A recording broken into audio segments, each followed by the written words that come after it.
السلام علیکم، welcome to سجادیہ YouTube channel. آج کی نشست میں بات کر رہے ہیں جو موضوع آج کل زیر بحث ہے، ٹرانسجینڈر ایکٹ 2022 اور ٹرانسجینڈر ایکٹ 2018۔ تو یہ ایک ایسا موضوع ہے جو آج کل زیر بحث ہے۔ یہ ٹرانسجینڈر ایکٹ ہے کیا ہے، اس کے پس پردہ حقائق کیا ہیں، اور آنے والے وقت میں اس کے کیا منفی اثرات اس معاشرے پر مرتب ہو سکتے ہیں۔ تو 2018 میں یہ بل پاس کیا گیا پاکستان کی قومی اسمبلی میں۔ تو اس ایکٹ کا مقصد تھا خواجہ سراؤں کو ان کے حقوق دلوانا۔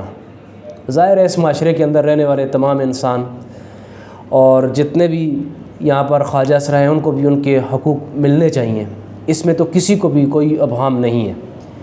لیکن ان حقوق کے پس پردہ ایک ایسا ایکٹ پاس کر دینا جس سے کہ آنے والے وقت میں معاشرے کے اندر برائیاں پیدا ہوں، تو یہ کسی بھی طور پر قابل قبول عمل نہیں ہے۔ تو 2018 میں یہ ایکٹ پاس کیا گیا تھا جس کا بنیادی مقصد خواجہ سراؤں کو ان کے حقوق دینا تھا، اور اس سلسلے میں پھر ان کو ڈرائیونگ لائسنس ایشو کیے گئے، ہراسانی سے تحفظ فراہم کیا گیا، اور ان سے بھیک منگوانے پر جرمانہ عائد کیا گیا۔ تو خواجہ سرا جب اس معاشرے میں کوئی بھی ہے اس کو حقوق تو ملنے چاہیے، لیکن بدقسمتی سے اس معاشرے کی صورتحال یہ ہے کہ اگر کسی گھر میں کوئی بچہ خواجہ سرا پیدا ہوتا ہے تو اس کو ایک بدبختی کی علامت سمجھا جاتا ہے، اس کو حقوق نہیں ملتے، وہ ساری ہر طرح سے محرومیوں کا شکار ہو جاتا ہے۔ اس طرح جب یہ خواجہ سرا بڑے ہوتے ہیں تو عموماً یا تو یہ ناچ گانے کی طرف راغب ہوتے ہیں، تقریبات کی زینت کا حصہ بنتے ہیں، یا بھیک مانگنے پر مجبور کر دیا جاتا ہے۔ تو ایسی صورت میں ہی 2018 میں یہ بل پاس کیا گیا تھا۔ تو جب یہ بل پاس ہوا تو 3 سالوں کا اگر آپ جائزہ لیں تو 3 سالوں میں کوئی 30,000 کے قریب درخواستیں نادرہ کو موصول ہوئی تھیں، جس میں سے 15,000 ایسے مرد حضرات تھے جنہوں نے درخواستیں دے کر اپنا جنس تبدیل کروایا، عورتوں کے جنس میں شامل کیا۔ ایسے ہی 15,000 کے قریب خواتین نے درخواستیں دے کر اپنے آپ کو مرد ڈکلیئر کروایا، اور 30 خواجہ سراؤں نے درخواستیں پیش کیں، جس میں سے 21 نے مرد اور 9 نے خاتون کے جنس کے لیے درخواستیں دائر کیں 2018 کا بل پاس ہونے کے بعد۔ اب یہ بل دوبارہ پاس ہوا ہے 2022 میں۔ تو اب یہاں اس بل پر بات کرنے سے پہلے تھوڑا سا یہ جو ٹرانسجینڈر ہے اس کے مفہوم کو سمجھتے ہیں کہ ٹرانسجینڈر آخر ہے کیا ہے، اس کو منفی نظر سے کیوں دیکھا جاتا ہے۔ اصل میں جو بنیادی بات ہے وہ یہ ہے کہ یہ جو ٹرانسجینڈر کی جو اصطلاح استعمال ہوتی ہے یہ ایک مغربی اصطلاح ہے، اب ویسٹرن ٹرم ٹرانسجینڈر، جو کہ ایک پوری تہذیب سے منسوب ہے۔ اور یہ تہذیب کیا ہے جس کو ہم کہتے ہیں جی LGBT، لیسبین، گے، بائی سیکشول، ٹرانسجینڈر۔ تو اب آپ یقیناً سمجھ گئے ہوں گے کہ یہ منفی معنی میں کیسے استعمال ہوتا ہے۔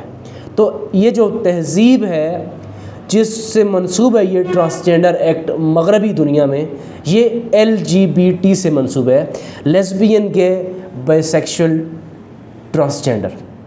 تو اس حوالے سے اگر ہم دیکھتے ہیں تو پھر یہ معاشرے کے اندر کچھ منفی جو رجحانات ہوتے ہیں اس میں اس کو شامل کیا جاتا ہے۔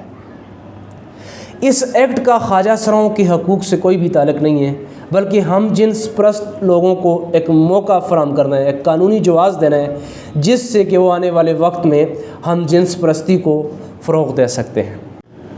تو اگر ہم بات کریں ٹرانسجینڈر ایکٹ 2022 کی، تو جیسے میں نے آپ کو پہلے بتایا کہ اس کی اگر ہم پس منظر پہ جائیں تو یہ ایک مغربی تہذیب سے اخذ کیا گیا لفظ ہے جو کہ LGBT سے منسوب ہے، لیسبین، گے، بائی سیکشول، ٹرانسجینڈر۔ تو اس وجہ سے اس کا جو اثر ہوگا وہ آنے والے وقت کے لیے صحیح نہیں ہوگا، کیونکہ یہ ہم پرست جنسوں کے لیے ایک راستہ ہموار کرے گا آنے والے وقت کے لیے۔ پھر اس کا دوسرا نقصان کیا ہوگا کہ کوئی بھی مرد، جیسے میں نے 2018 کا آپ کو اعداد و شمار بتائے تھے کہ کوئی بھی جا کر نادرہ آفس میں درخواست دائر کر کے اپنا جنس تبدیل کر سکتا ہے، مرد عورت کے جنس میں جا سکتا ہے، ایسے ہی عورت مرد کے جنس میں آ سکتی ہے۔ تو اس کا قطعاً خواجہ سراؤں کے حقوق سے کوئی تعلق نہیں ہے، بلکہ یہ ایک منفی پروپیگنڈا آگے بننے جا رہا ہے۔ تو اس کا نقصان کیا ہوگا جی؟ کوئی بھی مرد اپنا جنس تبدیل کر کے عورت کے جنس میں جائے گا تو وہ عورتوں کی پوسٹوں پہ جا کے جاب کر سکتا ہے، قانونی طور پر یہ اس کے راستہ ہو جائے گا۔ ایسے ہی یہ ہماری مذہبی جو ہمانگی ہے اس کے لیے بھی یہ نقصان دہ ہو سکتا ہے۔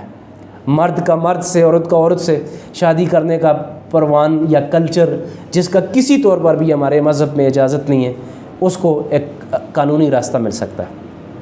ابھی یہ بل پاکستان کی قومی اسمبلی میں پاس کیا گیا ہے، فردر اس کو سینٹ میں بھیجا گیا ہے، لیکن اس بل پر زیادہ دوبارہ ریویو کرنے کی ضرورت ہے۔ ہمارے ملک میں مختلف ادارے کام کر رہے ہیں، اسلامی نظریاتی کونسل ایک ادارہ ہے، تو ضرورت اس امر کی ہے کہ اس بل میں ترمیم کی جائے، واپس لیا جائے اور اس بل کو اسلامی نظریاتی کونسل میں پیش کیا جائے، اس کی ساری کلاسز دیکھی جائیں۔